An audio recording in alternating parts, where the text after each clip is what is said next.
Good evening. Good evening, Tony, my darling. How are you?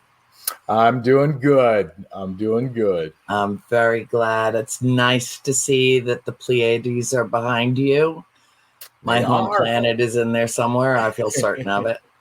Um, okay, and speaking of which, we have a wonderful, incredible guest tonight who is a very dear friend of mine, dear enough to give me the first few minutes of the show tonight to share something that I feel compelled to share. A couple of days ago, and everybody that watches this show knows I get downloads, knows I get messages. Even if I don't know what they mean, they manifest in some way. They come, hello, dear. They come as revelations to me at times. It's not just sensory stuff. It's very succinct messages that are quite clear from Bangkok, Thailand. Color me surprised. I think they're having breakfast while they watch. And 2 days ago, as things started really ramping up with this complete debacle that's going on between Russia and Ukraine, I started feeling like physically sick, like I was having a pre-reaction to what feels like impending war, a war of choice, not necessity. Right. In a world that's already in the midst of a pandemic, that's already in the midst of chaos, that's already in the midst of everything else that's going on. And I realized I've been sick for about a week. And I figured I picked up a stomach bug or something. I've just not been myself for a week. I mean, it has required intervention from Reiki masters. It has required sleeping in an inordinate amount of time. And I was sitting in the parlor, and I got this massive download. It felt like a cup was put over the side of my head and then just spread over my head. And I heard nothing else but this download. And it lasted for about a minute, which is kind of long for them. It was a deep, resonant download. Oh, blew my mind. And, I take them in with such regularity that nothing should blow my mind anymore. Nothing should. But I just sat there, and my father said something to me, and I'm like, no. And he knew from, because I had closed my eyes and I was completely upright and just taking it in. And then about 6 hours later, I got the same one, same side, same vibration, same resonant tone, a deep pulsating tone, but it lasted only about 10 to 15 seconds. So I guess it was like finishing me off. I don't know with the information, but and then after the second one, I went outside and just did some deep breathing, and I was just sitting on the terrace looking at my flowers, and all of a sudden the message came through to me, and it was so clear, so precise, that I knew that it was real. It was not loud. It was not overbearing. It just was. And this is the message for all of humanity for right now. The time is now. You know that. That's one of the mantras of our show. Right. The message is this: if we are here, this planet and its people are in crisis. We are here. Wow. Wow. Implicit, for me anyway, was we are here to help. But, we all know it's hands off. Even if those hands have 7 fingers, it's hands off. We have to solve our own dilemmas. Right. And today, earlier, I shared this with the people of Western Europe, who are, a lot closer to the crisis than we are geographically, and started sharing this with. I did a show in the UK that goes all over Western Europe and Eastern Europe. And so I hope that it reached a lot of people. But we are at a point of crisis where one megalomaniac has his little hand, by the way, at the throat right. of billions of people. No one on this planet would be unaffected by an overt attack on Ukraine. No one would be served. Many innocent people will die. And it is in this day and age, and on top of everything else, in the middle of a pandemic, for this to be occurring is untenable. It is unimaginable. And yet it is typical aggression. And I think that we as a world need to come together and do some deep reflection and meditation. And as we've talked about many times, Tony, thoughts are things. Set the intention for what you want this world to look like and put that out in mind.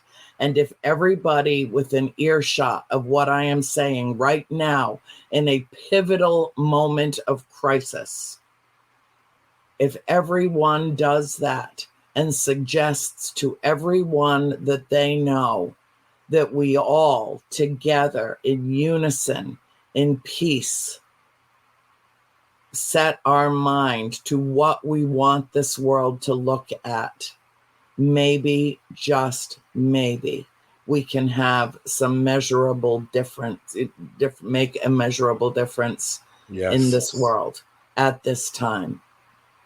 And so that's that. I just had to put that out and share it. My mom said I was with my mother over the holidays and stayed. And I, like gum on a shoe. You just couldn't get rid of it. And she said to me while I was up there over Christmas, she said, honey, I was born in 1939. I was born into war, the world at war. And I will die with the world at war. And what has changed in the course of my lifetime? What have we learned? What have any of us learned about what is tolerable and intolerable, about what is the way of nurturing and living successfully and living in misery and deprivation? And she's absolutely that's the biggest, right. That's the biggest problem with the human species. I mean, we do not learn from our past mistakes. We do not learn about the way we treat each other. We do not learn well at all. No. And I hope that the message you just relayed, that it'll fall on open ears to listen, to take the action needed. And because otherwise, let's face it, we're going to be the demise of ourselves. And that has always been one of my biggest fears, because, you can go back years and years of history and see the mistakes that were made, but yet nobody pays attention to it. And we continue to make the same mistakes. And this is a scary time just because of the war possibilities, because of what's happening, because the virus is not over. There's a new one coming out that I heard couldn't even be detected by the tests that are out there today. Right. That's another variant that can't be detected with the current technology. Right. So, as how many times have I said, folks, don't get complacent here. This isn't over yet. No, this is not over. We're at the end of the beginning of this pandemic. This is the first true global pandemic. Right. So on that happy note, let's bring Chris Rondina in and see what he has to say about all of this. Here he comes. Thanks. I don't know how I'm supposed to follow up on any of that. My gosh. I know. Well, Christopher, you and Tony and I are, and also Bill, very like-minded about a lot of this. The geopolitical crisis that we're in. Yes, Erin's right. Until we conquer ego, there will always be war. It's a terrifying time. Not for nothing, guys, not for nothing, but my mother's right about another thing, that men make war and women and children suffer and die. And that's something that we all have to work toward to change. In the same way that abuse toward women is never going to go away as long as the women are the only ones complaining about it. The good men have to step up and say, that's it, no more. And I'm with two that do that with such regularity that it brings me a certain level of simpatico and comfort just being in your company, because I know your level of reverence and respect for human life, and for women in particular that work in this field, that do such great work and often go so unacknowledged. Tiffany Rice sends her very best to you. I'm supposed to say it live on the air so that when she goes back and watches the show after she's done playing down here in sunny, beautiful Florida. Well, it's not sunny right now, but it was. And it will be again soon, like tomorrow. It's about 60 degrees up here in New England today, so that wasn't too bad. And well, yeah, except that it's dropping 50 degrees overnight. You guys are so screwed by the morning, you're going to forget all about your 60-degree day. No, it's not. No. The next 2 weeks are looking actually surprisingly mild for the end of February, so I can't complain too much about it. Besides, I'm a New England boy. I was born in January. I have ice water in my veins. I love it. But no, I think you're absolutely right. And the truth is that genetically men are aggressive creatures. And the thing that stinks about that is that, we have, as a gender, as a sex, we have dominated the planet for so very long. But the problem is that the ones that have the will to rule, the ones that have the will to rise to power, it's the will to rise to power that makes you unfit to be in power. Honestly, I'm a big fan of, fantasy films, and it seems like in every fantasy film, the eventual person who, wins the day and gets crowned king is the one who doesn't want it. And, that's great in a fantasy world where these, kind, gentle people, rise up and defeat the bad guys. But the truth is that those people don't seek power, and it makes it difficult for the world to change, because when the ones who are out there basically seducing the masses, telling them what they want to hear, creating these us versus them scenarios, these, where you have to paint a particular enemy and then tell everybody that that you have to unite against this common enemy, which is almost always imaginary, and they consolidate their power, they rise to power, and they end up becoming these monstrous dictators. And by the time they're in power, the good people don't have much left they can do about it, and so it's an incredibly it's a terrifying situation. And unfortunately, we've done it over and over again over the course of centuries, millennia. And I wish I could tell you that I had any idea, short of extraterrestrials coming here and basically taking over and showing us how to live our lives. I'm not sure how we could ever fix it. I feel sometimes, and it's a terrible thing to say, but sometimes I feel like we are broken past repair. Hard to be positive. It can be very hard to be positive. I have a very thin thread, a filament that tethers me to hope for humanity. But the longer that I live and the more that I see and the more I learn about history, the history of humanity, beyond my college years, beyond, high school and studying history, modern European history, ancient history, mythological, everything going back as far as recorded history goes. If you live long enough, you're going to come across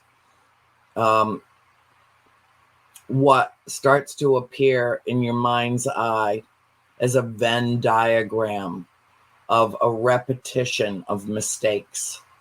Yeah. More and more and more mistakes. I mean, just the Crusades.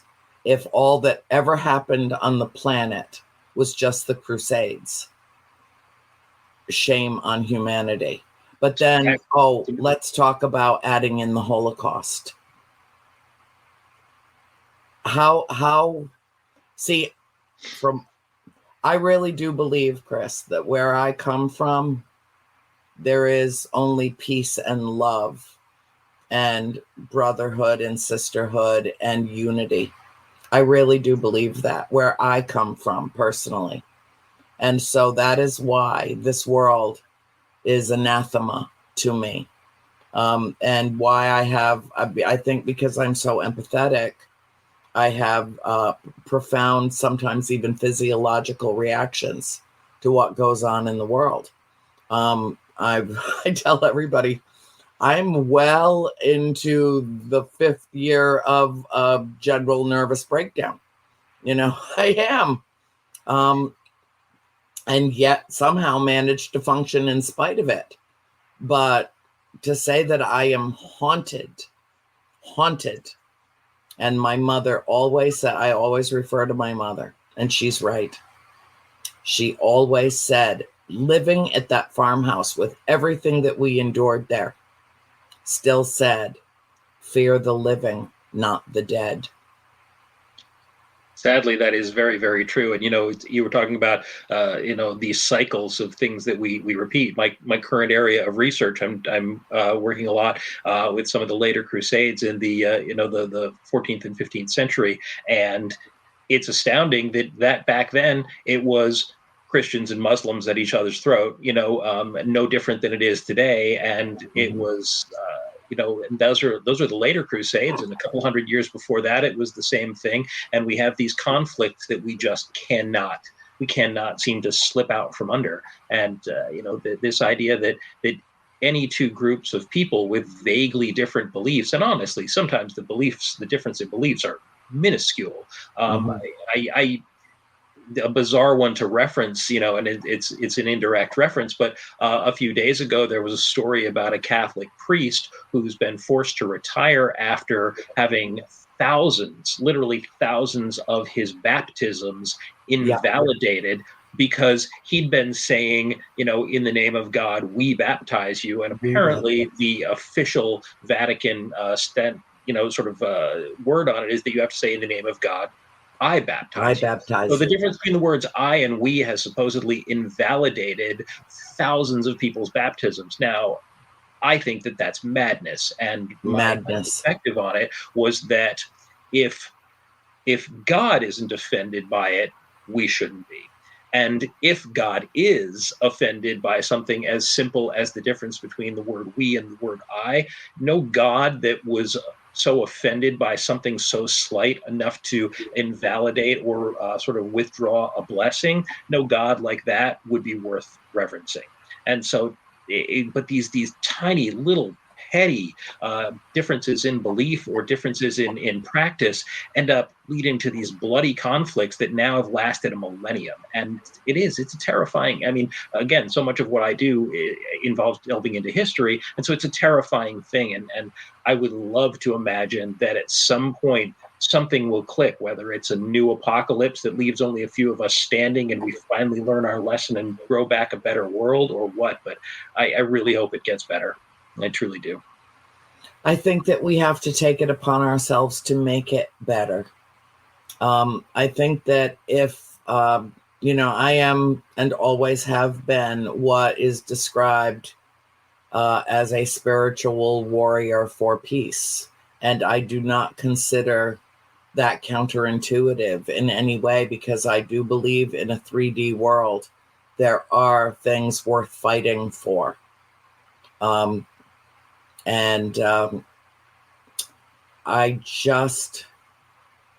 getting, Christopher, I'm getting tired of the,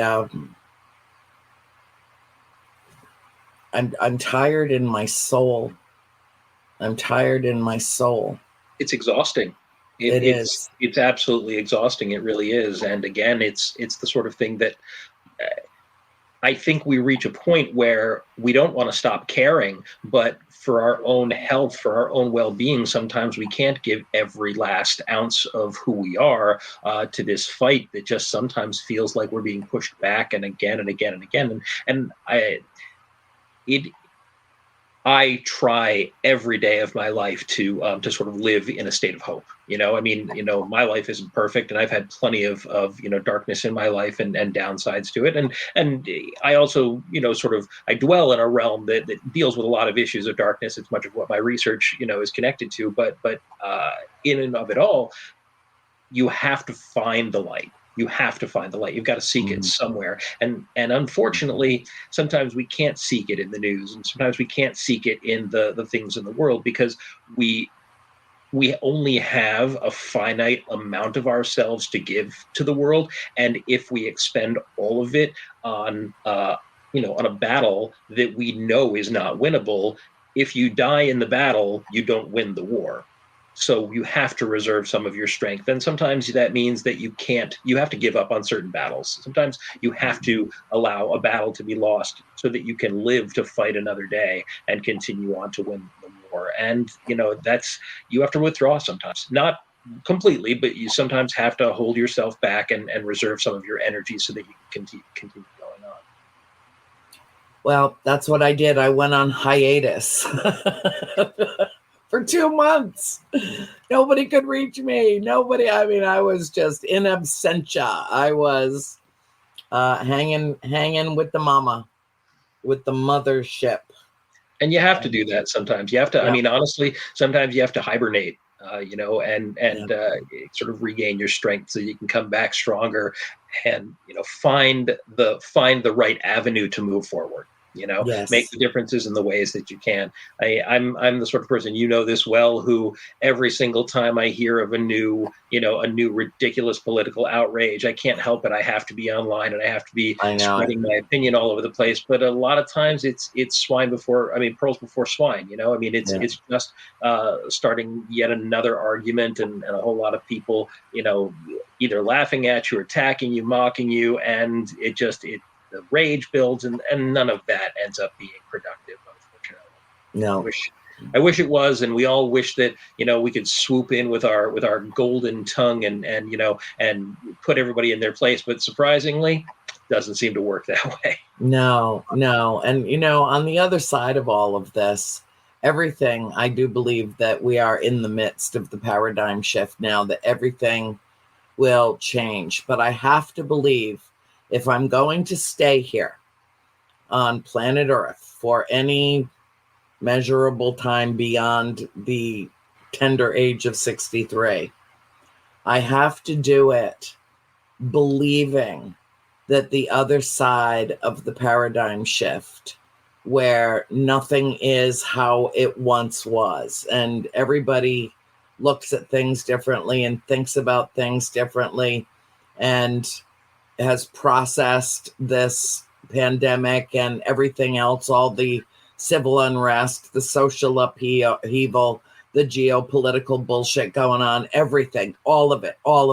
On the other side of this, I have to believe that we will have learned something from it, that causes us to look more hopefully at the world ahead. And a case in point that I think has already made some measurable difference is, remember right at the beginning when literally the whole world shut down. The whole world shut down. Everybody went indoors. Everybody, they started mass producing masks and, furiously working on coming up with some solution to the virus via vaccine. And we were all keeping our distance from everyone, and we were all living in pods and only went out when we had to absolutely necessarily go out. And factories shut down and business places shut down and people walked instead of driving. And the air cleared and a hole that was in the ozone layer closed. Yeah. And people that lived in central India their whole lives that had never seen the Himalayas could actually see them for the first time in their lives. And Milan decided that it would no longer allow cars into its pristine, beautiful city, that it would be a walk or bike city from that point on. And that was the first shift, the little shift that started to happen, where we saw when there were no hello, Brendan from hello from Melbourne, Australia. We have people all over the world, Christopher. I mean, love it. We have like this enormous tribe. Oh God, I love these people. And speaking of which, the horrific fires in Australia that almost wiped out some of the most precious of the indigenous plant life and the creatures. The whole world mourned about that. They're trying to save the koala bear now. Who would have ever thought that an animal that was that plentiful and protected and so endearing an animal that was kind of like the country symbol of their peacefulness and their loveliness, and this little koala bear is almost ready to be put on the endangered list for extinction because of a fire that we couldn't handle, that was completely out of control. And yet, during the pandemic, into about the third month, I started seeing videos of people who were in LA, and suddenly the creatures were coming out of the woods and walking onto the freeways because they could. Yeah. The animals that never go near the beach while we're all over it were suddenly there plentifully enjoying the ocean that we always just claim for ourselves. The change has already begun. It has. Many years ago, when I was sort of a young and upcoming activist, I guess I was, the Save the Planet movement was really gaining steam, and everybody was really, really into Earth Day and, Mother Earth and everything else. And it was a beautiful, beautiful concept. But somewhere along the lines, as that movement grew and really, started to become popular, you saw two things happening. One is the actual impact of the sort of Save the Earth movement didn't feel as impactful as I think it should have been. And the other is, of course, so much pushback against it, pushback from the fossil fuel industry. Yep. And we realized that this message, which seemed so clear, so straightforward, so simple, and that nobody could reasonably argue against, that people were blinded to it. People were blind to the message that we had such a potentially devastating impact on this planet that it was never the planet that needed to be saved, or rather, it wasn't never humanity that needed to be saved. It was only the planet, but the planet doesn't need saving. If we, as a species, become extinct, if we as a species continue down the road we're going on, and if we wipe ourselves out, the planet will be much better for it. Yeah. And the truth is that, unfortunately, for where we are right now as a species, you're right, the planet will be better for it. Now, I'm not saying that humans are a bad species. We've created wonders. We have done incredible things, the art, the beauty, where we're one of the only species, as far as we can tell, even looking at it objectively, we're one of the only species out there who creates art and basically has concepts like beauty. And maybe it's egotistical to even say that those things matter, but there's wonders to be had in the human species. Yes. But the poison that has come with it, the sort of byproduct of that, has been so devastating to this planet. And we saw, even just in that little window when we started to shut down, you're absolutely right. We saw this little window about how our absence would improve the planet. And if there was ever anybody who doubted the human impact on the climate and the environment of this planet, they shouldn't still be doubting it after seeing even that little blip of improvement. We could see it immediately. And so clearly it was self-evident that we do have that impact on the planet. And to me, it's tragic that even in the face of that, all these people whose primary desire is power and money and influence, they don't care what happens to their children or their children's children, at least not they've never really thought about it, because if they did, they'd realize that they are destroying the environment. And if they're, making all this money so that when these, bitter old men who are sitting on uncountable piles of cash die, their children and their grandchildren, they think to themselves, are set up for life. But who would want to live in the world that these men are creating? So it's very easy to be downcast about it. It's very, very easy to see it in a negative way. And I very much hope that we can somehow get past it without an apocalypse. But the truth is that some of the most important symbols in human mythology are of the idea not of rebirth, but of death and the subsequent rebirth. And so, the tarot card of death is not a card about dying. It's a card of rebirth, but it's the idea that you have to die to be reborn. And most major changes require a cataclysm. And it is awful to think, but we may not escape this without a cataclysm. You probably argued that the cataclysm is happening now, but I'm talking about something that will be truly an extinction level event. In order for us to come out better on the other side, I would love that not to happen. I have a great deal of love for this planet and for the people on it, but for it to sort of shake off the dead, the dead weight, it may take an event of that size, and that is frightening. It is frightening. Dolores Cannon wrote about the shredding and the separation of old and new Earth. That basically, she is a psychoanalyst and a master hypnotist who used to do past life regressions. And then over the years, over her 40 plus years of practice, people who felt that they had either been visited, I hesitate to use the word abducted because it's got such a negative connotation to it, but that had extraterrestrial encounters were telling her the same story over and over again. People, disparate, countries, people that had no idea who each other were, so could not have duplicated these stories.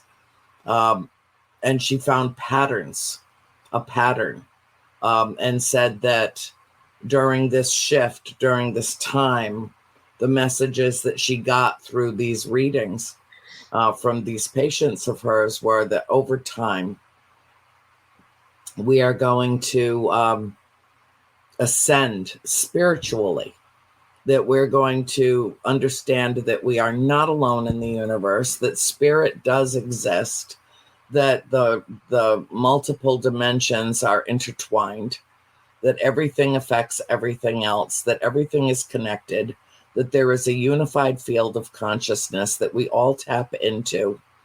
And I have to agree with you, Christopher. I can't even imagine, when I think of all the art and the music and the beauty that a human being is capable of creating, the literature that we are capable of writing, the way we love each other so powerfully. And most of us do. And what I think we need to do is we need to solidify and find our power in numbers, and to take that level of love and respect to a heightened level, to the nth degree, to put that out into the world. I think that's the only discernible difference that we can make, other than getting up off our lazy asses and going to the voting booth. Other than that, all we can do is put this, our unified mind, the thoughts that we that we engender in our own, I often say, be the light you seek. Be the light you seek. Put that out into the world. I think that it does make a difference, and I know that it is incalculable. I know that it is immeasurable, but it is. It still is. And so, not to get off on too philosophical a tangent tonight, because I think it's too late. Really do want to talk about your brilliant books. My mother gobbled up the 2 books that I got for her from you, and thanked you so much for signing them for her. Always. Just devoured them. She said you're the best writer in this genre and probably any other. And I'm like, excuse tell me. Her thank you. I said that she's had a poor sampling then, but thank her very much for that. Like, okay, Mom, I've written 5 books. Okay, you've read them all. Okay, I'm not too shabby. She's like, oh, you don't count. You're my daughter. It's, oh God. But anyway, I think that this is important, and you and I, every now and then, will get in touch with each other and just go on a 45-minute to 1 hour long, where and I need to thank you for being part of my therapeutic regimen. Because of you, I don't need to take drugs. No psychotropic drugs for me. I don't need them. All I have to do is just have a conversation with you. But I'll tell you, I do have hope, because I really do believe that the lower frequency beings on this planet are being shed by this planet. I do. And as my sister Christine, she says, oh my God, the universe is scrubbing out the gene pool. It's just, oh my God. And, she could very well be right. I think that through all the grief and the sadness and the loss and the unnecessary loss of life that has occurred over the last couple of years, most of which, not all, but most, has been unnecessary. I think we are slowly but surely learning an important lesson this time round. I hope that very much hope you're right. I hope that I am. I mean, I'm one of those dreadful people who, when this, huge swath of people, started saying that COVID was a hoax and everything, the darkest part of my soul came right out. And I thought, well, hey, you know what? If you guys are the ones to go, I'm not gonna shed a lot of tears on that. But the truth is that I try. Again, I spent a lot of my life mired in darkness. I try not to be quite that grim, but. No, I've had a few moments like that too. Yeah, I've gone all Charles Dickens several times, then die and decrease the surplus population. If you can't see the forest for the trees, you don't belong, in my playground here. Yeah, it's just, and I have felt that way. There have been times, and I'm a very compassionate, very loving person, but I really got to the point where I stopped caring about these people's lives. As if they're not willing to care about their lives, their family, their community, and their society, why should I invest my time worrying about their well-being when, there are other things to focus my attention on? This has changed me. And in some ways, I really didn't think that I had anything awfully terribly toxic within me. I didn't, and yet I have seen what was rise to the surface in recent years. That poison spreads, and when people become toxic, they can spread that toxicity to others, and that is unfortunately something that we've seen a great deal of. And it is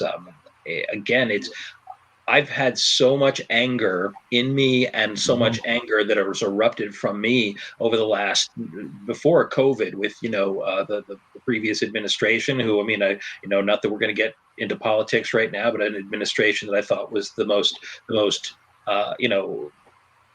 compassionless, the most sort of corrupt, amoral, that I'd seen in my life. Oh God, I got a list of words this long, huh? Yeah. It's this long. It's this long. Yes. And and the fact that I've lived through a lot of presidencies, and I've had presidents that I liked and presidents Eisenhower, that I disliked. Born into Eisenhower. Yep. And I'd never been physically sick before on an election night, as I was in 2016, at seeing what I saw as genuine evil coming to power. And so it's very difficult. It's very, very difficult to live in a world where that didn't happen accidentally. That happened because it took millions of people who saw that evil and looked at it as something heroic, and that's awful. And so desirable, when you realize attractive. To even be able to conceive of it was difficult for me, and to think that such a large number of people would actually support that kind of thing. And when I get into conversations online, I'll often see somebody make a statement that I take some kind of exception to, and you start a conversation with them, and whenever any person launches into something like, well, it's not my responsibility to take care of everybody else, or it's not my responsibility to ensure that this happens, that happens. This lack of compassion, this idea that I don't have to contribute to my community because I'm a free American, I'm a free person, and therefore I have the right not to do those things. I don't know how we ever got to a point where, as a species, we could be so foolish, so idiotic that we believe that being a contributing member of our community, helping to keep people out of poverty, helping to keep people fed, helping to keep schools open, things like that, was in any way hospital. Was in any way a burden that you should have the right to refuse. And the fact that whether you have the right to refuse it or not, the idea that you should want the right to refuse that is madness to me. And so, as we've discussed, the darkness has really spread. It's spread to the point where we start to look at people who live next door to us as an enemy, and it's on both sides. It is on both sides, and that's one of the hardest things. I consider myself. I'm going to out myself as a very liberal person. I'm a absolute hippie liberal, but. I've had conversations with people who were very progressive and very liberal about, topics related to gender or sexuality or racism and things like that. And just in asking questions, and these are people who are on my side of my team, the way I think of it, just in asking a question, I've been attacked for it, and I've been, called, just another white oppressor, or another cisgender, this or, and had weaponized, ideas thrown at me when I was an ally, when I was saying, listen, I support you and I support everything you're fighting for, but this is something that I question. I'd love to discuss it. The idea of questioning them becomes an attack, and that's terrible, because we always have to be able to question these paradigms. None of us knows everything, and if you cannot ask a question, we're lost. We're completely lost at that point. It's entirely counterproductive, and yet I have found that I have separated myself from people, some of whom I've known for decades. And I know so many people who have literally walked away from their families, haven't seen a family member in the last 5 or 6 years, are like living as an orphan in the world with their parents and siblings all still alive. This is something different. This is not anything that we have ever seen before.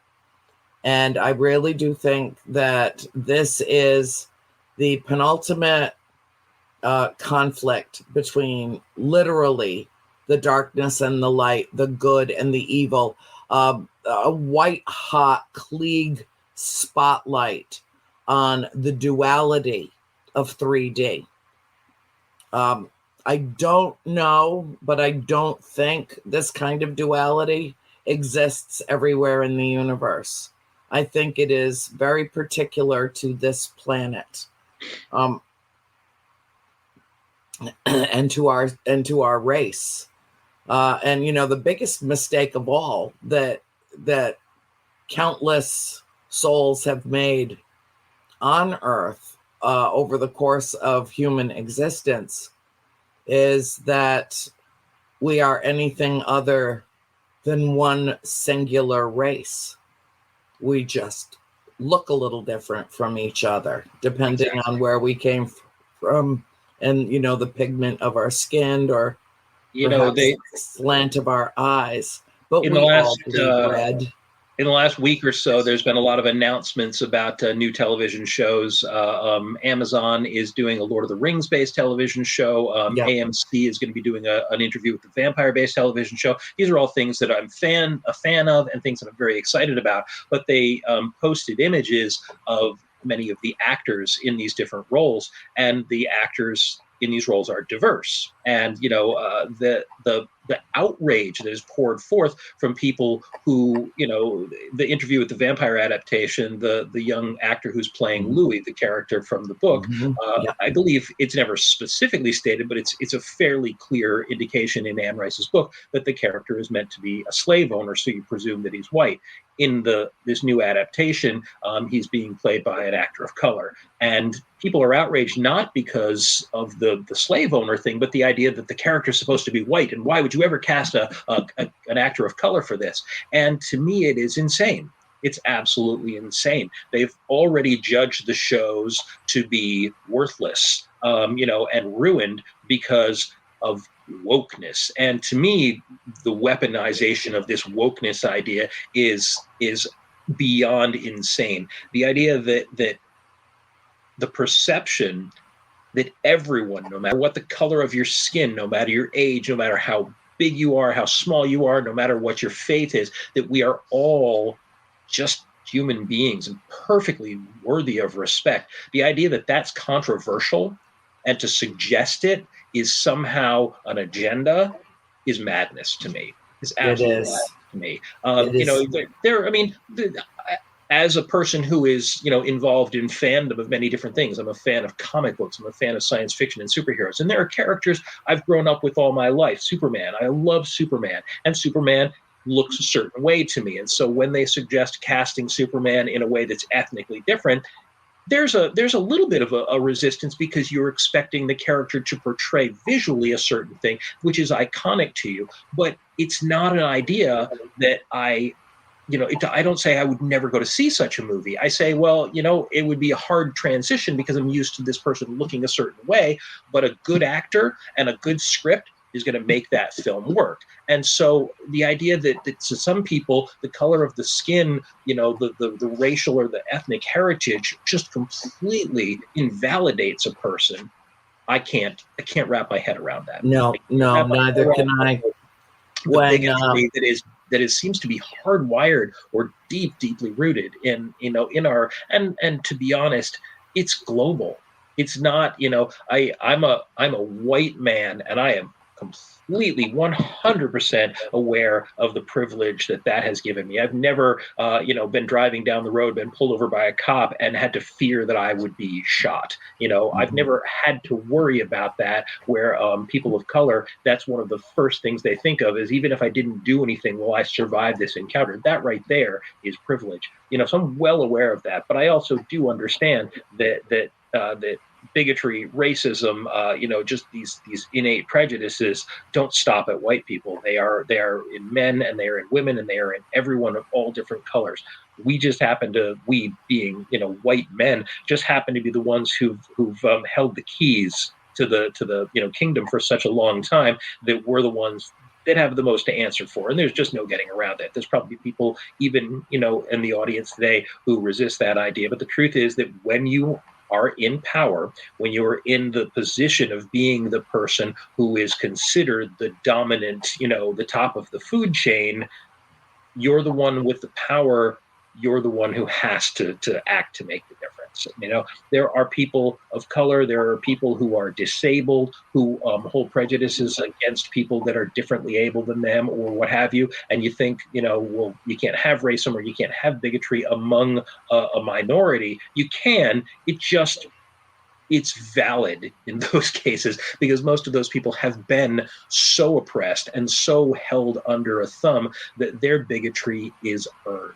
And it's not a good thing, it's not a positive, but they're not the ones who have to atone for it. It's the people who actually, pushed the first domino who are the ones who have to atone for it. And unfortunately, that's something that is still a big part of us as a world. And I have to wonder, what would it be? And I've always assumed that it would require something of, like you said, apocalyptic. I watched the film Don't Look Up over the holidays with my sister Christine. And we both found it exceedingly disquieting, very disturbing. And my dad was flicking through the other night, now that I'm back down in Florida, flicking through Netflix. And he's like, what's this? Is this about extraterrestrials? And I said, no, it's about a comet. And he's like, really? Like, like Deep Impact comet? I said, yeah, like that. But it's also about everything else. Everything. It is a scathing indictment of society, particularly embedded politics. It is a scathing indictment of our willful ignorance as a race. It is an expose. It is a cautionary tale. It is enlightening on many levels. And he's like, okay, well, let's watch it. And I said, well, Dad, I don't want to watch it again. And he said, well, no, I don't want to watch it alone. You got to sit here and watch it with me. You might have to talk me through this. I really don't. I said, Dad, it took me days after I saw that film initially, days to shed it. And I don't want to revisit all of that. And he said, well, it won't be so bad this time. Sit down. What? We're gonna put it on. And when it was over, and not to be a spoiler here for anybody out there that hasn't seen this remarkable film yet, I realized at the end of it, I just turned and I looked at it and I said, I just realized we're the comet. That's how self-destructive we are. We're the comet. That's the metaphor. And he's like, oh my God, I didn't think of it that way. He said, now I can't sleep. And you've met my dad. You can imagine him saying that. And he barely did that night. He thought about it. We're the comet. Very much our own worst enemy. Yeah. We really are. We shoot ourselves in the foot all the time as a species. And we have simple ways that we could vastly improve the world, and we refuse. We refuse because of, we protest that it's our right to do certain things, and rights this and rights that. Rights are great, but you know what? Individual rights absolutely come shuddering to a halt when the greater good is threatened. It's the reason why we have laws against murder. Sometimes murdering a person might be very beneficial to an individual. Hey, maybe you'd end up with, a lot of money or a great house, but it's not legal because you are destroying another life. So, that's why murder is illegal. So the idea that this illusion, and it's completely an illusion, that free speech, individual rights are somehow completely limitless is absolute nonsense. Your freedom ends when it overtakes another person's rights. And, yes. And we all have to understand that that's the case. And so there's so many people who are refusing to act in the in the service of the greater good, because they feel like it's an inconvenience. I don't want to have to learn how to do something. I don't want to have to recycle. Recycle's inconvenient because blah, blah, blah. Why does it matter whether I recycle or not? And then it's an imposition. Right. It's an inconvenience. It's a hoax. It's a, whatever. It's too hard to do this. Somebody pointed this out again. We're running the gamut of political topics here, but on the concept of gender identity, so many people push back against it, saying things like the first and the most common is, well, it's unnatural. I'm like, well, you know what? If you have dyed your hair or gotten, or ever like shaved your beard, that's unnatural too. Your natural condition is to have a beard and to have long gray hair. But if your hair is shining red and you're 70 years old, it's because you've been dyeing it, and that's not natural. These glasses, nothing natural about them. They're improving my sight because I don't like walking around with blurry vision. The clothes I'm wearing, you know what? They didn't grow. I bought them. They're made out of synthetic materials, and I'm wearing them. There's nothing natural about them, but they're improving my life. So if a person realizes at some point in their life that their gender doesn't seem to match who they feel like inside, and they want to, and they have the ability to live as another gender, who's it hurting? But we push back against it. We have this idea that somehow it's unnatural. You're born a man, you're born a woman. Well, you know what? You're born with bad vision, but you go to LASIK and you get your vision improved. So please don't tell me that its naturalness is somehow the deciding factor of whether something is moral or not. It's just simple bigotry. And I think somebody pointed out beautifully at one point that this whole idea, they were like, why should I have to learn different pronouns? My grandchild changed their gender, but it's too hard for me to learn how to call them this or that. And I'm like, well, you know what? If you said, if you at any point have said, there's somebody coming over today and they're going to drop off some stuff for me, you just did it. You just said they're going to drop something off. It's probably only one person, and you don't know whether it's a man or a woman coming to do it. So you said they. That's it. That's gender neutral, and you got it covered. So you do it every day, but you won't do it for somebody that you disapprove of. And it's not your right to disapprove of another person's identity. So that kind of stuff, that drives me, pardon my French, apeshit. Really does. Drives me apeshit. The ignorance that goes into that is absolutely amazing. Now, I'm not saying that transgender people have a perfect philosophy. There are some aspects of people living in transgender life that I think go over the top, and they can be very sensitive, sometimes oversensitive. Again, I told you, I've had conversations or asked questions trying to learn and been attacked for it on just about every front. And so all of us have could do better to be more patient, kinder, including people from marginalized communities. It would be very, very helpful for people in marginalized communities to realize that for the world to get better for everyone, some patience and some understanding, it's always the best answer. It is. Saying and it's not my responsibility to educate you. Well, maybe it isn't, but it's beneficial to you if you help me. And so I think we all need to be a little kinder. Even the people who are marginalized could be kinder.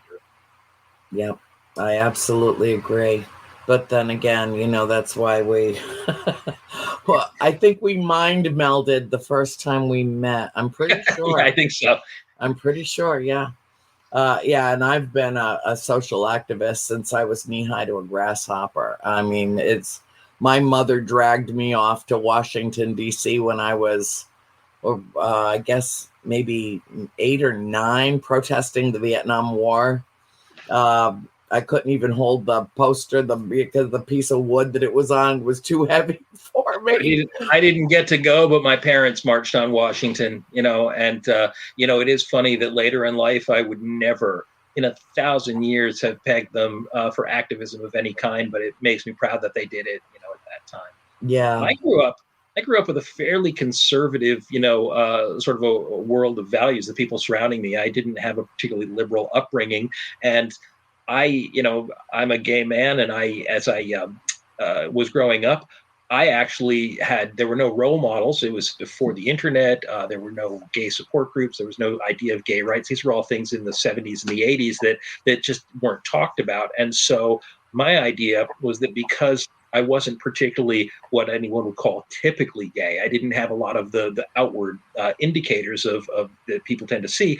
I grew up assuming that I couldn't possibly be gay because every gay character I'd ever seen had been comedy relief on television or something like that, and they were always effeminate and dressing up in girls' clothes. And so I thought there was no way I could possibly be gay. So when I was sort of forced by the obvious nature of my existence to realize that I was gay, I thought, oh, I understand now. Normal gay people like me are the good ones, and all these very sort of flamboyant people are the ones who are making it bad for everybody. Now, believe me, I understand what a complete insane perspective that was. It was a very limited worldview. I just didn't know any better.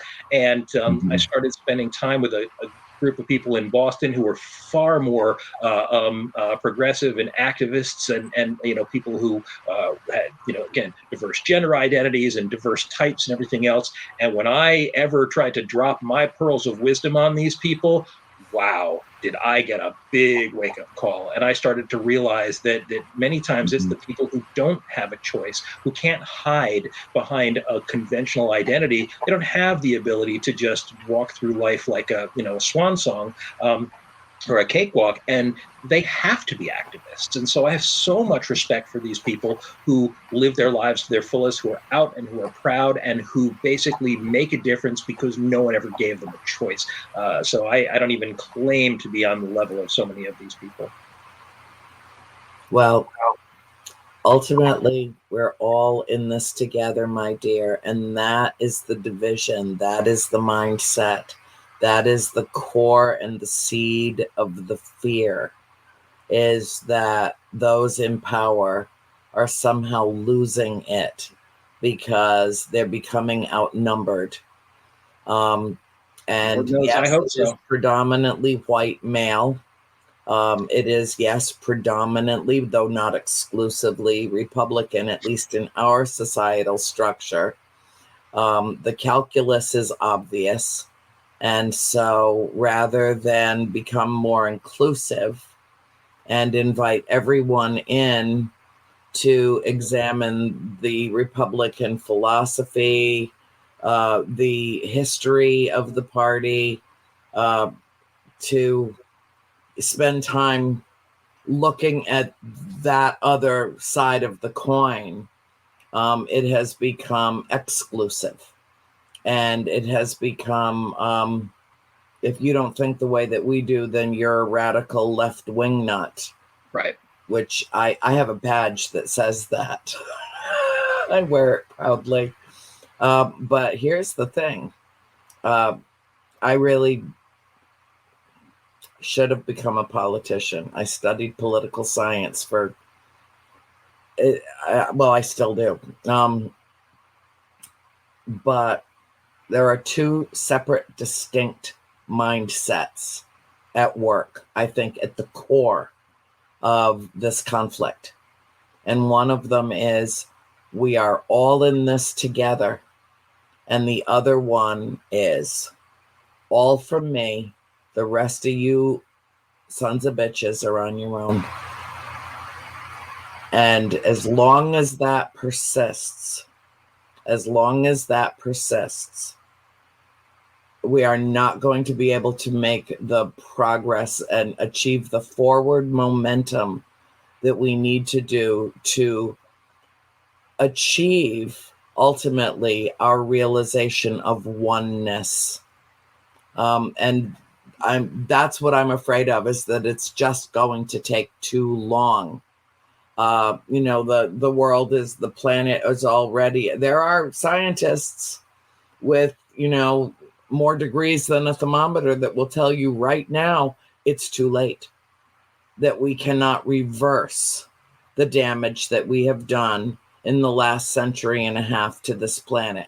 In 150 years, we have mounted the sword of Damocles above our own heads. Absolutely. For greed.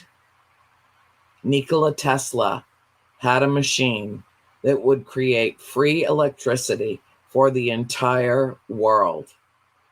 Westinghouse got a hold of all of his work, slapped it in a vault, and made sure that one of the most brilliant minds that ever existed in this world died in poverty and deprivation in a rat-infested hole. We have a gigantic, virtually limitless nuclear reactor, it's called the sun. 8 light minutes away from us that is projecting free energy towards us. And we're just letting most of it just drizzle away into the night. We have the technology to harvest that energy and make it work for us, but that's not profitable because free energy being generated at a distance, right? We're shutting it down. Wind happens whether we like it or not, and yet wind turbines are being shut down or not being supported. And we have people in positions of power claiming that they can't cause cancer. The whoop whoop noise causes cancer. And despite the insanity and stupidity of claims like that, we have people who just nod and say, yeah, absolutely, because they don't want to accept the idea that, that the way it's always been done isn't the way it has to be done, and if we are ever able to overcome that, if we're ever able to wisen up and start realizing that we can make the world a better place, I very much hope I'm alive to see that. And as we've said, it's hard to keep the hope alive. It really is. It really is. But we must, my darling, we must. So in order to project into the future, I want you to share with our brilliant, beautiful audience of souls all around the world. We have people from literally, I think, on average, 6 continents that watch this show every Friday night. I never thought that a World Awakening would ever have anything more than an audience this big of, my closest friends are like, oh, Annie's going to be on. Let's go talk to her tonight. This is such a privilege and a pleasure. And so for me to get to share you, brilliant, beautiful you, with my worldwide audience now is an honor for me. And one of the things that I want you to talk about is how history shaped, how the past has shaped your present, I guess is the best way to put it. It's a big question, to be honest. Here's the thing, and it's hard to sort of delve into this after the conversation we've just had, because it's a very different set of topics. Although I suppose there's a little tiny bit of overlap there. But when I was young, I was a terrible student. I was a dreadful student. I have a fairly severe attention deficit disorder. I was a terrible student. I couldn't do my homework. I was absolutely bored to tears by most of my classes. And so things like history, math, writing, English and things like that, none of it settled with me. I graduated high school by the skin of my teeth, and no word of a lie. The day of my senior graduation, I didn't know. It was very sort of Machiavellian. They actually they gave you a blank report card. You had to go to each of your teachers, and they handed out your grade to you in person and got to give their little bon mot at the end. And I went in to see one of my history teachers, and he said, I'm going to pass you with a D. You didn't even deserve that, but I don't want to see your face again. That was my high school experience. So as you can imagine, I didn't leave high school with a great deal of hope for my future. I didn't have much money, wasn't planning on going to college. I think what I said back then is I'm going to take a year off before college. It's been a very long year, very, very long year indeed. But growing up, I was always fascinated by ghosts and creatures of the night and folklore and legends and things like that. Mm-hmm. Absolutely loved all of that kind of thing. Halloween has always been my favorite holiday, and I'm sure it always will be. And so, as I've sort of hinted at a couple of times in our conversation, I live in a world that deals with a lot of very, very dark topics. And when I was probably in my mid-20s or so, I had collected vampire folklore from all over Rhode Island and southern New England. And I found that I was very fascinated, always fascinated by vampires and Dracula and things like that.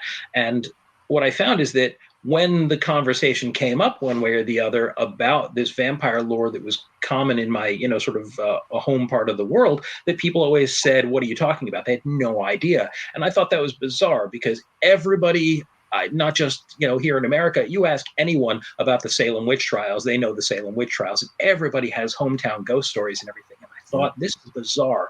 We have this documented vampire folklore right here in Rhode Island, and nobody seems to know about it. I mean, a very small handful of people. But over the years, little tiny snippets that would show up in the Halloween local newspapers and things like that I'd collected. And I thought maybe I should put them all together in a little pamphlet, publish them, and I could sell it for $2. That was my great ambitious idea. There was a bookstore, a used bookstore in town. I lived in Newport, Rhode Island, a used bookstore, and the fellows sold like local poetry books that were usually, half a dozen stapled pages together. And I thought, hey, if I could make $2 a pop for some clippings from newspapers, that wouldn't be a bad way to go. So that was my grand plan. And the owner of this bookstore, the proprietor, was a lovely gentleman, and he said, "Listen, you can't just publish somebody else's newspaper articles. That's not the way things work. There's copyright restrictions." He said, "But what you can do, you can publish some excerpts from them. And if you publish an excerpt and then give it a little bit of an explanation, give it a little intro, that's something you can do."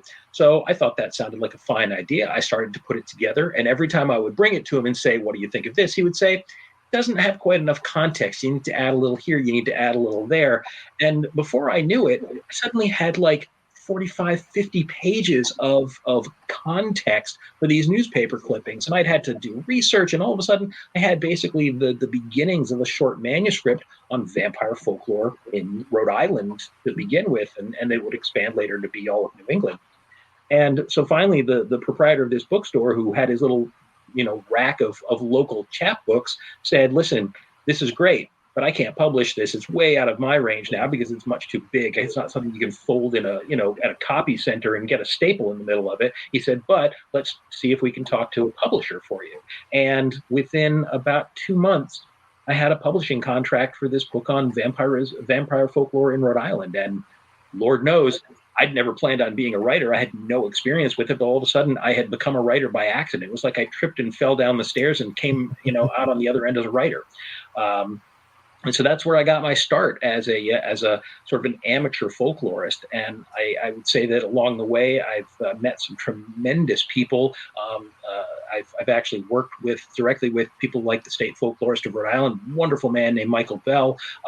Raymond McNally, who wrote the book In Search of Dracula, became a good friend. And so I've been incredibly, incredibly fortunate to interact with and sort of hobnob with some of the real August people in the field of legend and folklore research. And so it became the new path that I was on.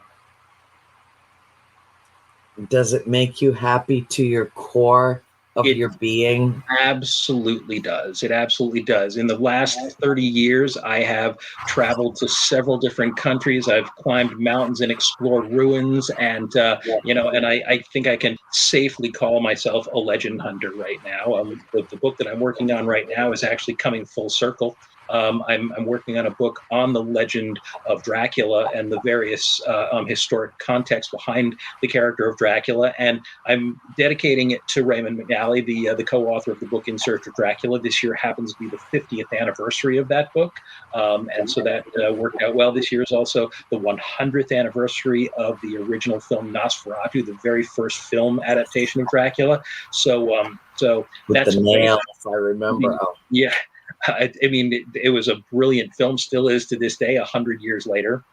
And in April, God willing, if all the world remains open, I'll be traveling to England, to a little shoreside town called Whitby in England, to sort of finalize the research on my Dracula book. And so that's my next big project. But yeah, it has been great fun and very adventuresome. And there's a lot of people far more well-traveled than I am, but I never really believed that I'd leave my hometown. And so, when I found myself a couple of years ago, sort of clambering up a mountainside in a rural German village looking for Castle Frankenstein, I kind of felt like I was home. Yeah. Well, one of the things that I've so admired about you is your deep deep appreciation of nature and your love of the ocean, and particularly Narragansett Bay. Absolutely. And, so why don't you talk about that part of your life a little bit too? Because one of the photographs that we used on the opening for the show is of you on board a ship overlooking the bay. Yep. And it's one of my favorite photographs of you. I have it saved in a file. I bet you didn't know that. That photograph was such a wonderful little surprise. Yes. So about 10 years ago, I was working as an assistant manager at a restaurant. Very stressful job. Not really the kind of thing I particularly like to do. But at that point, I already had a couple of books under my belt and would occasionally do speaking engagements and things like that. And right about that time, I had a fire in my house. Yes, I remember it well. And I lost everything. Literally everything. I lost my, everything I'd ever owned, every piece of artwork I'd ever done, every manuscript I'd ever written, treasured family heirlooms, my beautiful cats. I lost everything. In one fell swoop, it was gone. And it was, to say the least, an absolutely devastating time in my life. And it took a few months before I could return to any kind of work. But when I did, I knew that I didn't want to return to a high-stress job that I didn't love. And I had dipped my toes in the water of being a tour guide and going out and telling ghost stories in cemeteries and things like that. And it was always a lot of fun to do. And because I grew up in Newport on the water, I'd always been fascinated by stories of ghost ships. Ghost ships and pirates and things like that always fascinated me. So I approached a couple of boat tour companies to see if they wanted to do a ghost tour of some kind. And unfortunately, they didn't want to create a ghost tour, but both of these companies that I approached said, however, if you want to come aboard as just a normal guide, we don't mind if you tell a few ghost stories, throw them into the mix. And so I ended up signing aboard a wonderful boat called the Gansett, which I still go out on every single summer. And I spend a good deal of the summer out on the water telling visitors about the wonderful history of Narragansett Bay, the architecture, the beautiful old houses, the biology of the bay. I've learned so much about the biology and the ecology of the bay. And the best part of it is I get to slip in a couple of great old folk tales about ghost ships and about cursed pirates and hidden treasure and everything. And to me, there is nothing more joyful than that. I mean, I get to go out on the beautiful bay and tell stories. That to me is living the dream. It is. It's living. I haven't had a chance to go out with you yet, but I swear to come out. I tell you that every year. You got to come down to Newport. Get any of the family that want to come along, and I will take you out and teach you things about the bay and about Rhode Island Sound you've never known. Well, I might teach you a few things about the bay too, because I'll tell you what, I grew up on that bay. We had a always boat. Happy to learn. Yeah. And I found, we found some little hideaways you would never, well, you probably do know where they are, but do you know about the island? Do you know about the little island that's like got a donut shaped pond in the center of it? It's a perfect circle. Do you know about that island? Where is this? It's in the bay. It's near Apponaug. No, actually, I'm not familiar with that. We don't do much of the north part of the bay. I'm actually mostly in about the southern third of the bay, so that's the area I'm most associated with. It's just about maybe 10 nautical miles south of Apponaug. All right, and on the western flank. Yeah, we'll have to go exploring. It's extraordinarily beautiful. It's just absolutely amazing. But the thing that I found so amazing, and I think the first time I went there, I was maybe 7 or 8 years old, and I was just a sensory receptor, huge when I was that age. And even though I knew that we were in the ocean and that the water was salt water, something told me to taste the water in the pond, and it was something less than brine. It's like some waves had knocked some salt water into it, but it was almost like it had a freshwater source. Mm-hmm. Like maybe it was just rainwater that had just a hint of saltiness to it, and the life, the crabs and the fish and the life that were in this pond. It was. It didn't even seem like it belonged on this planet. It was that extraordinary. So we'll have to go find it. So much beauty and so much life on the bay. I mean, I when I was very, very young, I grew up, I was still living on the island. I lived on the other side of the island near a beautiful bird sanctuary, and it was basically my backyard. And we would walk through the sanctuary, come out on the other side, walk down to the beach, and we would spend our time just kicking around. It was a different time, and I'm not an ageist at all. I don't knock kids today for the lives that they have, but there were a lot of wonderful things about the freedom as kids we tended to have that a lot of kids don't have today. And so the idea that a 7-year-old and a 6-year-old could just walk through the woods and down to the beach, without their parents panicking, it was a wonderful time, and we would break open mussels, and we would tie the meat on a long string of seagrass, and we would dip it into the water, and you could catch little crabs like that. I mean, it was a beautiful life. And that's the sort of thing that I do miss, not just for myself, but I miss for a lot of kids today that don't get to have those experiences.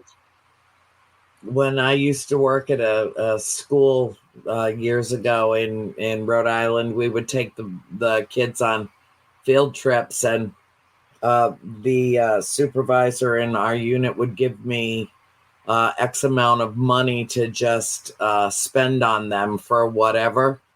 And so what I would do is I'd take sometimes 10, 15 boys down to Galilee, to Salty Brine State Beach. Mm-hmm. And I'd give them a dime for every piece of trash that they plucked out of the water and brought to me, and basically pay them to clean the beach.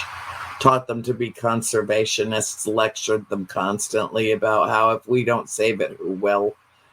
So I've kind of I've been at this for a while. That was about 20, 25 years ago. So I've been at this for a while, and every storm starts with a raindrop.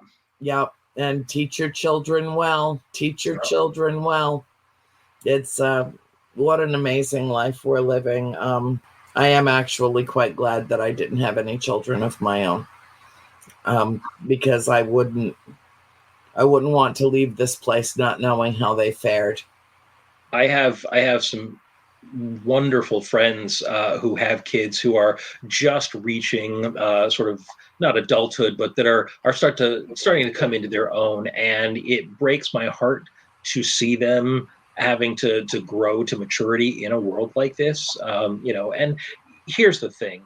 When we keep saying in a world like this or how bad the world is today, there is a certain amount of myopia to it. We tend to believe that we're seeing the worst of times. And the truth is that I think every generation, every era believes that they're living in the end times somehow or other.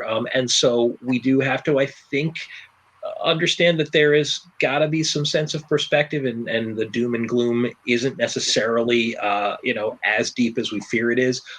But there is no getting around the fact that right now there is a toxin that, we discussed so much of this before, this toxin that is spreading in the world. And so I'm afraid that, as awful as it feels to say, I've said it to my friends, that I really, really applaud them for having the courage to raise children in the world the way it is today. And I hate the thought of these kids. I mean, a couple of them are my godkids, growing up in this world where we don't believe in our government. We don't believe in our political system. We don't necessarily, believe that our environment is worth saving. This poison that just seems to be spreading. So I hope that because we're leaving the world to them, I hope that maybe seeing all of this gives them the impetus to do something about it that we weren't able to do. I really very much hope that. I want to hang around long enough to inspire them and then do it with them. I'd love to do the same. I have to tell you, it is difficult sometimes to keep that fire burning. But Yeah. people like you, I think, keep the fire burning and inspire everybody else. And if that fire catches, even better. I want to be that crazy old lady that they just can't get enough of, and be wise and wonderful, and set them on the straight and narrow path towards human enlightenment, cosmic awareness. I don't think the path to enlightenment is straight and narrow on the best of days. Well, I think it's a very wiggly path indeed. It is if you have to hold a lot at bay to see and follow the light, because I don't think there's any denying that the darkness is encroaching from all sides. But I also firmly believe that love conquers fear and good conquers evil all the time. Eventually, it might take longer than we like, but always love conquers fear and good conquers evil, or none of us would be here anymore. Because throughout the course of history, there have been so many hell-bent on destroying whole entire societies, just wiping them off the planet. And eventually they are vanquished. Some of them have been successful. Yep. It's a crazy world. It is. What do you love about what do you love about the impact of history, and what do you fear, if you do, about it being extricated from our schools, whether it be Black history, whether it be civics, whether it be, kids don't even learn cursive writing in school anymore. How I grew up, and then not long, you're about, I don't know, not quite 55. A decade behind me, but still, we basically grew up in the same time where I couldn't go from the 5th to the 6th grade until Mrs. Maziar said that my handwriting was perfect. Well, there's two parts to what you're asking. One is that I do think that there's a lot of things that kids are not learning in school, or even things that are being hidden in school. We're teaching these very edited versions of history. All the talk in the last couple of years about critical race theory, about the idea of being brave enough to teach our failures to our children so that they don't repeat them. I think those are very, very important. But the other part of it, and I said something a while earlier in the conversation about not being an ageist. I think that I spend a lot of time online, even just on social media, and something that's really common, especially with people in our age bracket, is to put these memes up that talk about, hey, how many people here can even identify, a dial telephone or something like that. And we tend to have this almost mocking attitude about the fact that kids today don't even know how to use, an ordinary calculator or something like that, because they're so used to having their phones. But in terms of things like that, in terms of writing cursive, I think the question is, there is a point when those things are just no longer necessary. And I'm not the right person to judge what is and isn't necessary. But I do think that we tend to assume that the things we grew up with are the only proper way that things should be done. And the fact is that the world has evolved dramatically. And as the world evolves, what kids need to know to survive has evolved as well. And, whenever any of my people, and I have wonderful friends who are sometimes a little too old fashioned for their own good. And believe me, I love old fashioned, but there's got to be a balance there, who do get upset. They say things like, I get very incensed anytime a person says, there's no good music anymore. What happened to the days of, Elvis Presley and the Beatles? All this music today is crap. No, it's not. in Elvis and the Beatles' day, the people that were a generation or two earlier than them thought that music was crap. And in the days of, jazz and big band, all the people who'd grown up with, with Baroque music and harpsichords thought all that was crap. We always think the music of the generation beyond us is crap. We always think that the things that people aren't learning is a big sort of a dearth in their education. But the world does evolve. And sometimes we, the old folks, we kind of need to let it go. We have to understand that I'm sure that learning cursive wouldn't hurt these kids, but sometimes they're too busy learning physics and they're too busy learning, different kinds of, the things these kids are taught in schools today sometimes blow my mind. I think we were never taught anything that advanced when I was in school. These kids have tablets, they have instant access to truly complex information. They're learning things much more complex than we ever had to deal with. So I can forgive them not learning how to write in cursive or learn how to bake a cake. One hopes that they do get that stuff. One hopes they get that stuff one way or the other. And some basic economics certainly wouldn't hurt.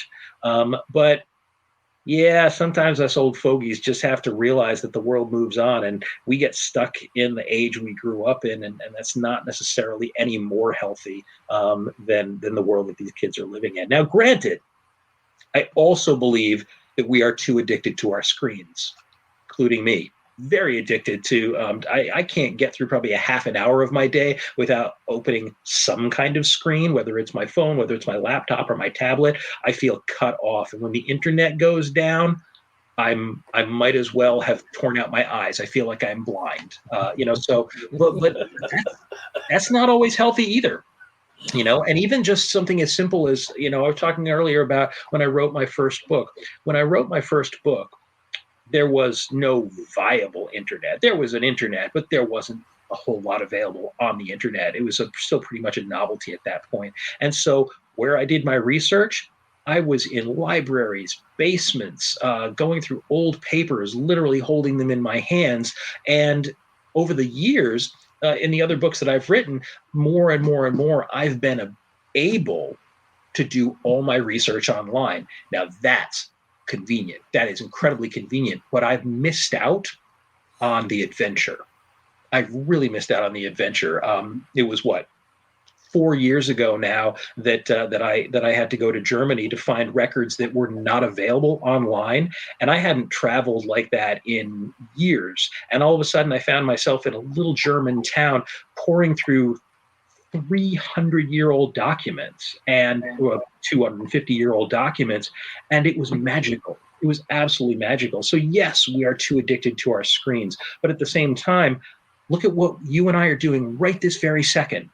If we didn't have these screens available to us, you and I couldn't be talking to each other like this from halfway across this continent and have people from Thailand and Australia and Texas all watching us and listening to us speak. So it is a double-edged sword. It's that sword of Damocles you're talking about. It's not just any sword. It's also a very, very double-edged sword. And so for every way that it takes from us, it gives back to us as well. And we just have to learn to be the smart ones who balance it. Well, I'll tell you what, as devil's advocate, I will handwrite you a beautiful letter in my best scripted handwriting on lovely lace Victorian stationery and send it to your precious, beautiful home. And you tell me the impact that letter has on you, the keepsake that it will become, the gift that it will arrive at through the United States Postal Service, albeit slower than it should. I agree 100% with that. Believe me, I adore beautiful handwriting. I don't have it. That's one of the reasons I think I appreciate it so much, is because my handwriting is like the worst doctor handwriting. Everything I write looks like a prescription. That's how bad my handwriting is. But I know how to read cursive and I know how to write cursive. And I don't think that there's anything wrong with learning it. As I say, I think that just as an example, it isn't necessarily it's not necessarily a necessity anymore. I would agree with that. But I think that it's an art form. calligraphy is an art it form. is, and it's a beautiful way to write. And it of course there's a great deal of efficiency to it as well. I mean, it's much cleaner to write in cursive than it is to write in individual letters.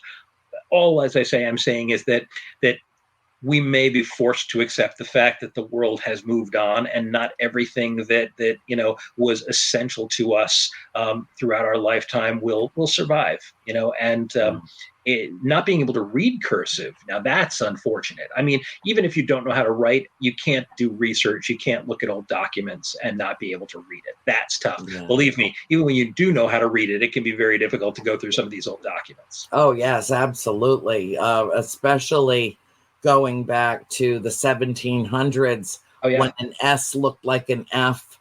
And I mean, there were literally structural changes that had not yet occurred to the language that make it difficult to discern what letter was what. Absolutely. I was absolutely hobbled by a simple difference in writing between European numbers and American numbers when I was trying to do that research in Germany, is forgetting, just sort of overlooking the fact that it was typical, and still is in many places today, to write a 1 as a little sort of almost like an A without a crossbar in it. They do a swipe up and down. We don't do it that way. But because of that, I'd overlooked a crucial piece of information again and again and again, and thought that I had absolutely failed in what I was looking for. And when I realized what I was looking at, it was like the sun broke through the clouds, and I realized my own stupidity had been standing in my way of finding a crucial bit of information that I'd come halfway across the world to find. So yeah, interpreting these old documents can be a real bear, but it is. I suppose if I hadn't learned what I learned in school, and maybe contradicting some of my own comments earlier, if I hadn't learned what I learned in school, I probably wouldn't have been able to ever interpret that information. So for me, in my line of work, tremendously valuable. However, and this is where I was saying too about it being an elective, the area that I've gone into in terms of my career has made it crucial for me. But there's probably a lot of people it's not crucial for. So it is a bit of a give and take. I think that the study of history is the most important of all of the academic disciplines. Absolutely the most important. And it has to be impartial history, and that's what's so difficult. Impartial history, and that's what's so difficult. It's almost a myth, the idea of impartial history. But if it's not impartial, we don't learn what we need to learn from it. Mm-hmm. But what was the phrase? To the victor goes the spoils. Yeah, but I also read something recently about the victor is the one that writes the history. Oh, absolutely, very much so. And George Santayana, who wrote that brilliant line, "Those who cannot remember the past are condemned to repeat it."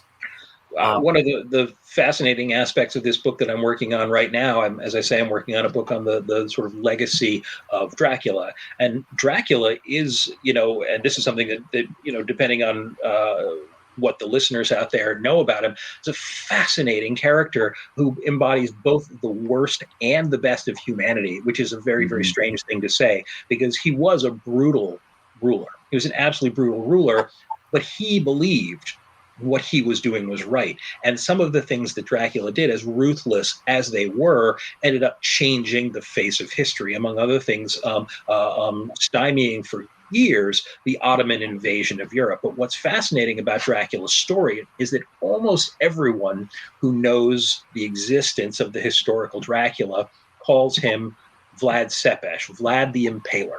Yes. That's what he's remembered for. He's remembered for his brutal punishments. He's remembered for the things that he did that were cruel and torturous. But here's the part that's crazy about that. The reason we think his name is Vlad Tepes, not his name. That was what he was called. Vlad Tepes was like Tricky Dicky or Slick Willie. It was a political hit job by his enemies. And because he ended up being killed by his political enemies, the history that we know of Dracula was primarily written by his political enemies. Most of the images that we have, the woodcuts and the illustrations that show him dining among a field of staked enemies were from German pamphlets at the time that the Saxons were his enemies.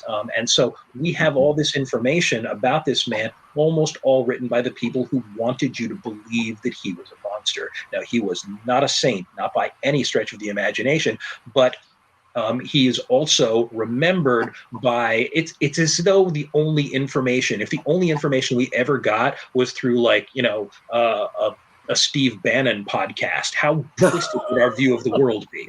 And if he was the only one who, for instance, if 100 years from now, we were trying to find out what a president like Obama was like, or what a president like Trump was, and we were listening to old podcasts by Steve Bannon, again, what a twisted worldview we would have. One would be a hero and one would be a villain, not the way you expect them to be. Yeah, it's incumbent upon all of us, I think, to consider the source in all things. And, this has been, as I suspected it would be, because you are, you have such a varied spectrum of information and what you intellectually bring to every conversation that I've ever had with you. But this turned out to be a relatively eclectic. It was very all over the place. Yes. And before, I can't believe we're running out of time, but as we are, I want to invite Tony in, because I'm sure he's chomping at the bit and has at least a couple of questions, either from the audience. I noticed tonight that Tony did not put up a lot of questions or comments from the audience. That doesn't mean they weren't there. It means that he was afraid to interrupt. People were transfixed as I was transfixed on you, and he was afraid to interrupt that flow. Sorry, I'm a steamroller sometimes. No, you've been perfect and wonderful. Tony, What do you think, huh? Yeah, absolutely. Just fantastic and fascinating. And you guys covered so many different subjects tonight. I mean, everything from, what's been done wrong in the past to what's being done wrong today to everything in between. But as far as comments, they literally flooded in tonight. But I know that, when I pop them up, it kind of distracts the conversation. So it's always, I look for times within the conversation that I can maybe pop one up without making somebody lose their train of thought, because they shift the screen up and it. But if there are any questions floating around out there, of course, I'm absolutely happy to try and tackle them. Literally, there are so many here that for me to scroll back through, but there were questions. There was one I saw that somebody had asked a specific question to you, Christopher. Let me just see if I can find it real quick. But it was something about, give me just 1 second to take a look. I highly suggest going through after the show and read them, because there are a lot, but I would Tony, why didn't you just write them down in cursive? That brings up a really good, damn it. Well, the fact that they don't teach it anymore. Oh, here's this one's from Aaron, but it was a good question. But the thing I always wonder is that when you get a legal document and it says signature, and you can't write cursive, can you print your signature? I'm pretty sure that everyone is taught just sort of by default to write their name in cursive. I think that I've never seen a person write a signature that was printed. Right. Yeah. And that's what I was thinking. I'm like, well, so they at least get taught like learning. You know what? And Andrea, I think more than anyone else, you're going to appreciate this, because I've never met a girl who didn't do this. Every girl I've ever met has one drawing that she can do. She has one little drawing, whether it's like a little puppy peeking over something, but one little cute drawing that she used to doodle in every notebook she ever owned. And to me, that's what your signature is. It's like that one drawing that no matter what else you ever were taught, the one little thing you know how to do is write your signature. And so I imagine that even if you're never taught to write cursive, somebody out there teaches you how to write your name out in that flowing way. My doodle was a daisy. That's my favorite flower, and I can doodle a daisy faster and better than anybody on planet Earth. I've never met a girl who didn't have her doodle. Okay, we've got a question. Here we go. Question I saw from Aaron that I thought was a really good one. What would 2022 Christopher tell a much younger Christopher? Oh my gosh. That's a very hard question because,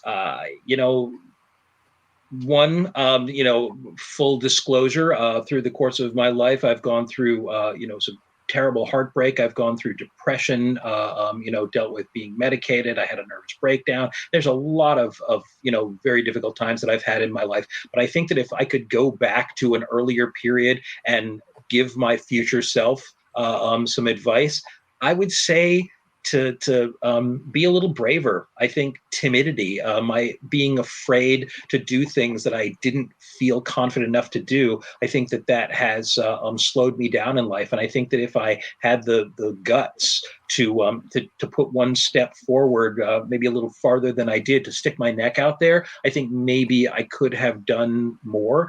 Don't get me wrong. I very much love a lot of things about my life. I've lived a great life. I've had some wonderful adventures, but being braver, I think I would tell myself that that I won't gain anything if I don't risk anything. And so maybe to be a little bit less timid. That's the best advice I'd be able to give my younger self. That's awesome. You're very welcome. Personal courage is one of our greatest strengths. I think we doubt ourselves too much. And we doubt ourselves too much. Ourselves, yeah. Yeah. I got to the age, though, where I didn't give a shit anymore. I mean, I just didn't care what anybody had to say, what they thought, if they believed me or not. Don't care. I don't care. And when I got there, which was in my late 40s, that was very liberating for me. Very liberating. I'll say and do anything now, right, Tony? But that's what makes you, and that's what makes people love you, because what you do is for the better of the good for people and for the world, and that's why you're so respected, Andrea, on what you do. But Christopher, you said doo-doo twice. I'm just going to point that out. You said doo-doo twice. I did say doo-doo. Thank you for taking care of that for me. That's all right.